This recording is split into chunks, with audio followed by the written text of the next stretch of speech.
മലയാള സിനിമയിൽ എന്നല്ല ഇന്ത്യൻ സിനിമയിൽ തന്നെ പുതിയ സംവിധായകർക്കും പുതിയ തിരക്കഥാകൃത്തുക്കൾക്കുമൊക്കെ ഡേറ്റ് കൊടുത്ത് അവരെ കൈപിടിച്ച് സിനിമയിലേക്ക് കൊണ്ടുവരുന്നതിൽ മമ്മൂക്കയോളം പോകുന്നൊരു നടനില്ല എന്ന് പറയാം. ഇത് ഇന്നോ ഇന്നലെയോ മമ്മൂക്ക തുടങ്ങിയതല്ല. നാളെയും ആ മനുഷ്യന്റെ ഒരു പുതിയ ചിത്രം തിയേറ്ററിൽ എത്തുകയാണ്. ആ സിനിമയും ഒരുക്കുന്നത് ഒരു പുതിയ സംവിധായകനാണ്. മലയാളത്തിൽ മമ്മൂക്ക അങ്ങനെ കൊണ്ടുവന്നിട്ടുള്ള ഒരു പിടി കഴിവുള്ള ടെക്നീഷ്യൻസ് ഉണ്ട്. മലയാളികൾ ഇപ്പോൾ ആഘോഷിക്കുന്ന അൻവർ റഷീദ് ആണെങ്കിലും അമൽ നീരദ് ആണെങ്കിലും ഒക്കെ അങ്ങനെ മമ്മൂക്കയോടൊപ്പം വന്നിട്ടുള്ളതാണ്.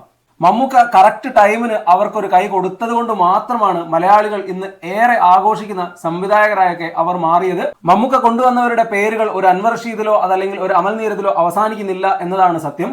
അങ്ങനെ അദ്ദേഹം കൈപിടിച്ച് കൊണ്ടുവന്നിട്ടുള്ള സംവിധായകരിൽ അല്ലെങ്കിൽ തിരക്കഥാകൃത്തുകളിൽ അല്ലെങ്കിൽ ടെക്നീഷ്യന്മാരിൽ ഒരുപാട് പേർ ഇന്ന് മലയാള സിനിമയിലെ ഏറ്റവും വിലപിടിപ്പുള്ള പേരുകളുടെ ഉടമസ്ഥരാണ്. കളങ്കാവലിലേക്ക് വരുമ്പോൾ ജിതിൻ കെ ജോസ് ആണ് ഇത്തവണ മമ്മൂക്കയോടൊപ്പം വരുന്ന ആ പുതിയ സംവിധായകൻ.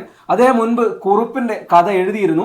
ഇപ്പോൾ കളങ്കാവലിന്റെ തിരക്കഥയും കഥയും ഒക്കെയായി ജിതിൻ കെ ജോസ് വരുമ്പോൾ മമ്മൂക്കയ്ക്ക് അതിലും എന്തോ ഒരു സ്പാർക്ക് തോന്നിയിട്ടുണ്ട്. എപ്പോഴും മമ്മൂക്ക തന്നെ അങ്ങനെയാണ് പറയാറുള്ളത്, ഇവരൊക്കെ എൻ്റെ മുന്നിലേക്ക് വന്നവരാണ് എന്നും അവരൊക്കെ കൊണ്ടുവരുന്ന കഥകളിൽ കഥാപാത്രങ്ങളിൽ എന്തെങ്കിലുമൊക്കെ ഒരു പുതുമ ഉണ്ടായിരുന്നു എന്നുള്ളതുമാണ്.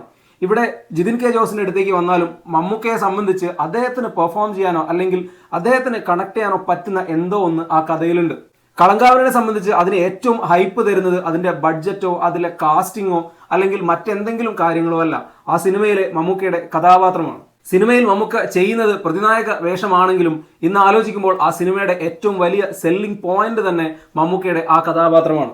സയനൈഡ് മോഹൻ എന്ന റിയൽ ലൈഫ് ക്യാരക്ടറാണ് മമ്മൂക്ക സിനിമയിൽ അവതരിപ്പിക്കുന്നത് എന്നൊരു വലിയ റൂമർ ഉണ്ട്. ആ റൂമറിനെ മമ്മൂട്ടി തള്ളുകയോ കൊള്ളുകയോ ചെയ്തിട്ടില്ല. എന്തായിരിക്കും സിനിമയിലെ കഥാപാത്രം എന്നുള്ളത് കാത്തിരുന്ന് കാണേണ്ട കാര്യമാണ്. ഒരു കാര്യം ഉറപ്പാണ്, മമ്മൂക്കയുടെ കരിയറിലെ വളരെ നിർണായകമായ ഒരു കഥാപാത്രമായിരിക്കും കളങ്കാവലിലേത്. അങ്ങനെ ഒന്ന് സമ്മാനിക്കാൻ ജിതിൻ കെ ജോസിന് കഴിഞ്ഞിട്ടുണ്ട്. പുതിയ ആളുകൾക്ക് ചെവി കൊടുക്കാനായിട്ട് ഒരു നായക നടൻ തയ്യാറാകുമ്പോൾ അവിടെ പിറവിയെടുക്കുന്നത് അത്ഭുതങ്ങളായിരിക്കാം. മമ്മൂട്ടി തന്നെ അതിന് ഏറ്റവും വലിയ ഉദാഹരണമാണ്. പുതിയൊരു കഥയോ അല്ലെങ്കിൽ പുതിയൊരു കഥാപാത്രമോ തനിക്ക് ചേരുന്നത് എവിടെയെങ്കിലും ഉണ്ടെന്നറിഞ്ഞാൽ ആ ആളെ തേടി കണ്ടുപിടിച്ച് അദ്ദേഹത്തെ സിനിമയിലേക്ക് കൊണ്ടുവരാനായി ശ്രമിക്കുന്ന നടന്മാരിൽ മുന്നിലുള്ളയാളാണ് മമ്മൂട്ടി. നാളെ കളങ്കാവലിലൂടെ അദ്ദേഹത്തിന്റെ കഥാപാത്രം മലയാളികൾക്ക് മുന്നിലെത്തുമ്പോൾ അത് അടുത്തൊരു വിസ്മയമായി മാറട്ടെ.